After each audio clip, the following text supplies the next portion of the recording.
En sistemas cerrados ahora vamos a hablar de trabajo. Recién hablamos de calor, ahora vamos a hablar de trabajo. ¿Qué es trabajo? Es cualquier interacción entre el sistema y alrededor sin que sea temperatura.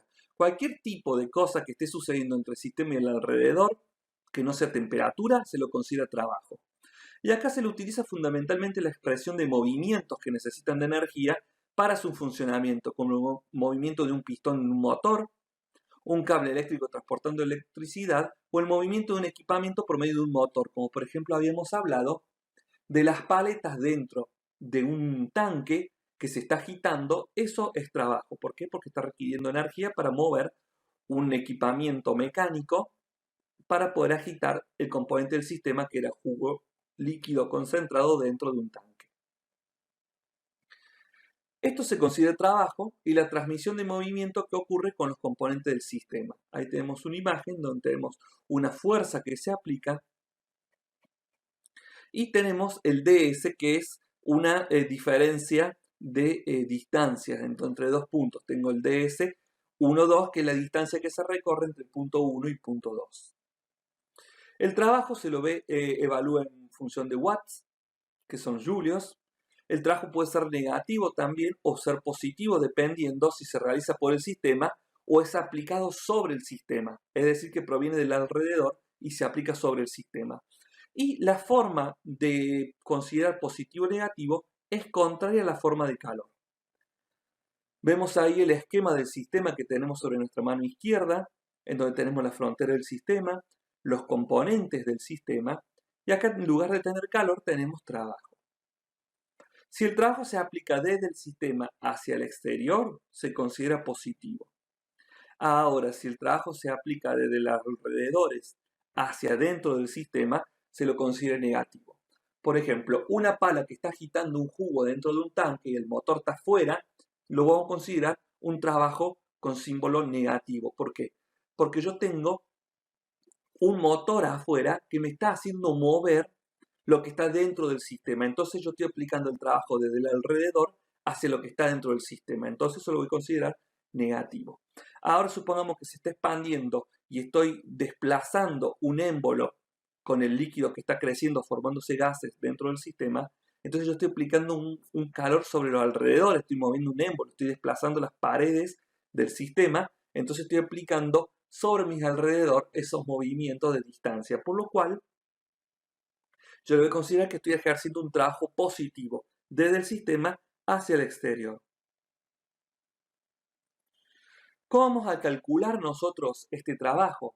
Bueno, el trabajo entre punto 1 y punto 2 es igual, acá es negativo o puede ser positivo, de acuerdo a cómo nosotros vimos, si es el sistema, el componente del sistema el que está ejerciendo el trabajo, o si es los alrededores del sistema los que están ejerciendo el trabajo.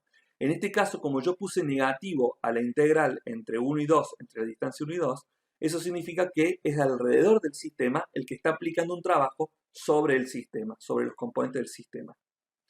Entonces, esta integral entre la distancia 1 y 2 va a ser igual a la fuerza que se tenga que aplicar y la distancia recorrida entre el punto 1 y punto 2.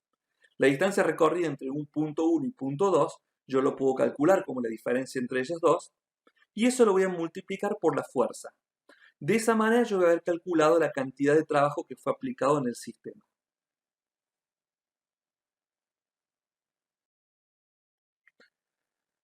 ¿Qué nosotros consideramos en sistemas cerrados la entalpía? Porque la energía nosotros la vamos a vislumbrar de forma de calor y trabajo, pero este calor y trabajo lo podemos también transformar en entalpía. El cambio total de energía en un sistema cerrado es igual al calor añadido menos el trabajo que realiza el sistema. Por eso tenía carga negativa. El calor que recibe el sistema es positivo menos el trabajo que aplica el sistema sobre los alrededores. Entonces eso nosotros lo consideramos la variación de energía. El calor menos el trabajo. Ahora, la entalpía H también se mide en julios porque es una forma de energía para cálculos energéticos. Y la entalpía podemos considerarlo como la energía interna, esa energía que nosotros veíamos que era microscópica, que era energía entre los átomos, presión, temperatura.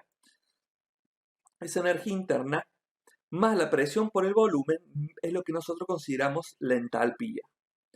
Y ahora, nosotros podemos considerar que la energía es la entalpía, o podríamos decir que la variación en la energía equivale a la variación en las entalpías.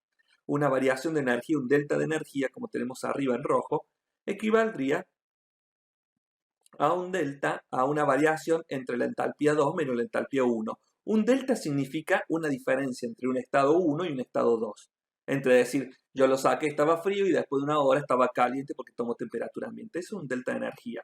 Pasó de estar frío un alimento a 8 grados a tener 25 grados porque se equilibró con el ambiente.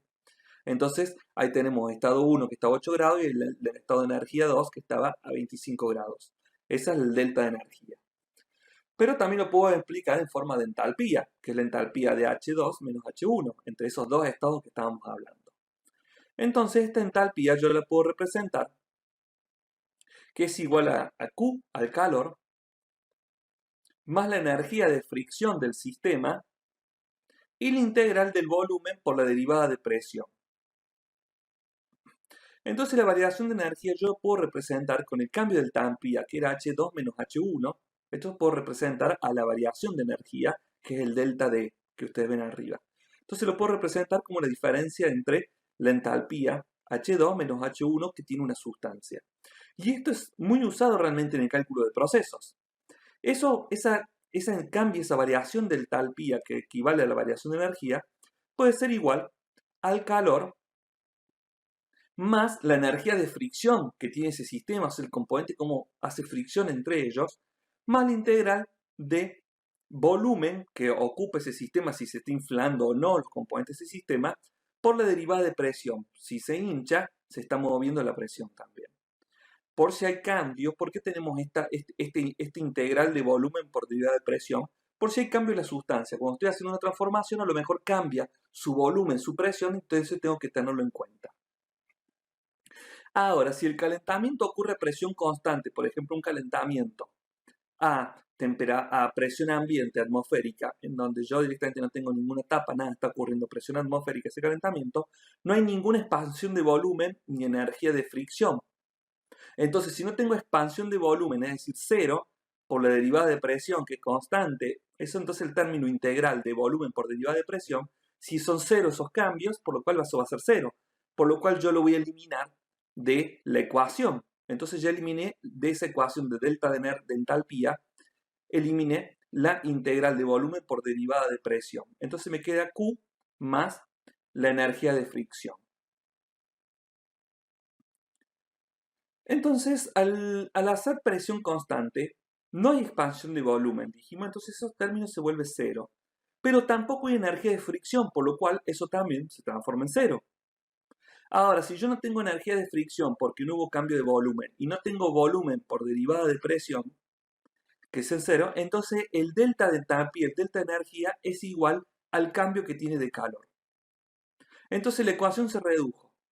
La variación de entalpía es igual a Q, al calor. Entonces el delta de H es igual a Q. Y esto se denomina contenido calorífico. Y eso es muy importante cuando uno tiene que hacer cálculos energéticos, que tenemos que saber el contenido calorífico que se debe aplicar sobre un alimento para poder hacer que suba la temperatura o que disminuya la temperatura en un enfriado.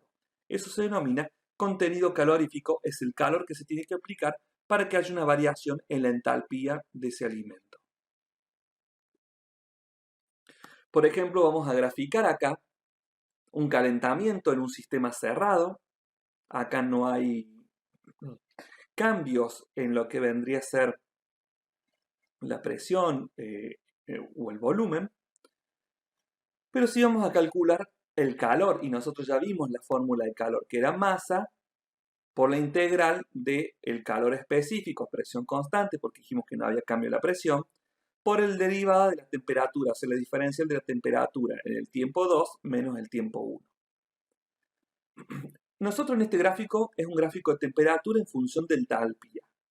Estamos representando un agua que está congelada, que parte del punto A, que tiene menos 10 grados, al punto B. Entonces ahí nosotros lo graficamos esa parte de la curva con color rojo. ¿Por qué? Porque es un calentamiento sin cambio de fase, es decir, el calentamiento de AB, como está a menos de 0 grados, sigue siendo un hielo. No cambió de fase a líquida, sigue siendo un hielo. Y a presión constante. Pero está sufriendo una temperatura, está sufriendo un cambio de temperatura. Por eso se lo llama calentamiento, porque está pasando del punto A al punto B, es decir, incremento. Una vez que llegó al punto B, nosotros en esta curva de B a C vamos a tener lo que se llama intercambio de calor latente, que en realidad es cuando se está fundiendo todo el sistema, pero sigue a la misma temperatura, no está incrementándose la temperatura. Y en este paso todo el hielo se está pasando a agua líquida, pero no me está subiendo la temperatura, simplemente el calor latente está haciendo que pase el agua sólida y hielo a agua líquida. Pero no hay cambio de temperatura, ustedes ven, la línea está hecha una meseta, está aplanada en los 0 grados. Después de CAD, vuelve a haber un calentamiento, vuelve a incrementarse la temperatura sin cambio de fase a presión constante, es decir, entre 0 y los 100 grados el agua se va a mantener líquida. Entonces, yo voy a estar incrementando la temperatura de esta agua líquida. 0 va a pasar a 10 grados, a 20, 30, 40, 60, hasta que llega a los 100. Y ahí en los 100 ya paso otra fase. Esta fase de 100 grados es una fase de vapor, donde el agua se está transformando en vapor. No incrementa más la temperatura porque tiene calor latente, es decir, que todas las moléculas de agua están transformándose en vapor. Por eso cuando nosotros nos ponemos a hervir, el agua generalmente no supera los 100 grados. ¿Por qué? Porque está pasando de líquido a vapor y está consumiendo calor latente. ¿Cómo serían los cálculos de delta de H o de calor que vamos a tener en cada una de estas ecuaciones, en cada uno de estos segmentos? Y bueno, los segmentos rojos van a estar representados por las ecuaciones que están encuadradas en rojo, y el segmento azul, que son de calor latente, van a estar encuadradas en las reacciones que están visualizando en esos cuadros azules.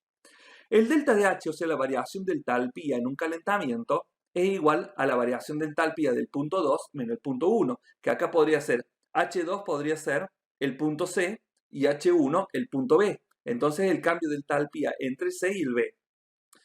Como nosotros no tengo la entalpía, pero puedo estar visualizando cuál es el calor aplicado, pero el calor, como tampoco lo tengo, no me lo informan qué calor tengo que dar, sí lo puedo calcular en base a la masa que tengo de producto. ¿Cuántos kilos de hielo yo tengo?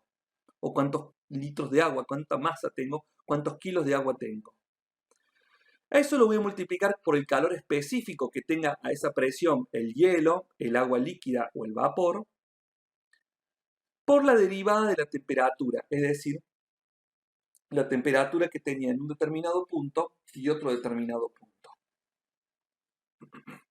Es la diferencia de temperatura inicial y final. Entonces nosotros en la curva roja tenemos una determinada temperatura. Perdón, la curva roja es D y C, no C y B. Entonces en la curva roja nosotros tenemos el D y el C. En ese momento está sumando la temperatura. Entonces tenemos que ver esa masa por el calor específico, por la diferencia entre la temperatura entre los dos puntos, y me va a dar el calor que insume, y ese va a ser el delta de H, la capacidad calorífica.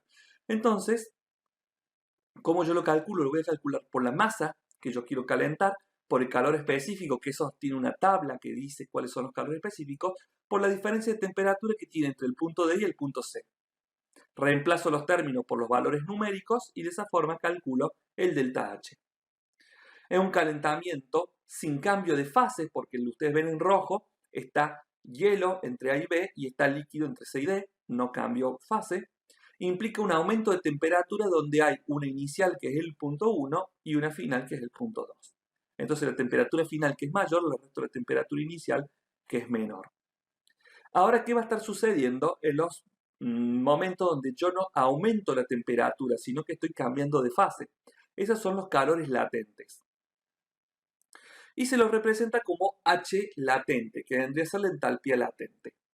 Acá yo no tengo una diferencia de temperatura porque es lo mismo, entonces tampoco voy a utilizar calor específico a presión constante, simplemente para calcular este delta de H que sufre en el segmento BC o DE, que es cuando está cambiando de fase de hielo a líquido o de líquido a vapor, esa delta de H es igual a esta variación de entalpía que es igual al calor, que es igual a la masa por la entalpía latente. ¿Qué es la entalpía latente? Es la entalpía de calor latente cuando se encuentra intercambiando calor pero no se incrementa la temperatura, es decir, está generando un cambio de fase.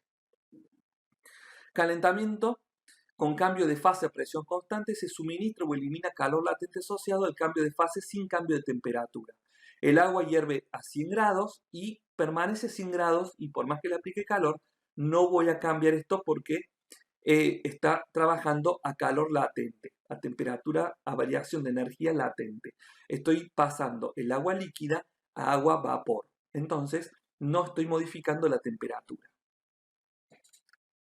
Acá podemos ver un ejemplo en donde yo tengo agua de hielo 5 kilogramos que parto con una temperatura de menos 10 y yo tengo que llevar a vapor a 100 grados. Acá tengo los calores específicos del hielo, que es 2,5 kilojoules kilogramos Kelvin, y del vapor 4,18 kilojoules kilogramos Kelvin. Y acá también tengo los calores latentes de fusión, que es cuando yo paso de hielo a líquido, y de vaporización, que es cuando paso de líquido a vapor.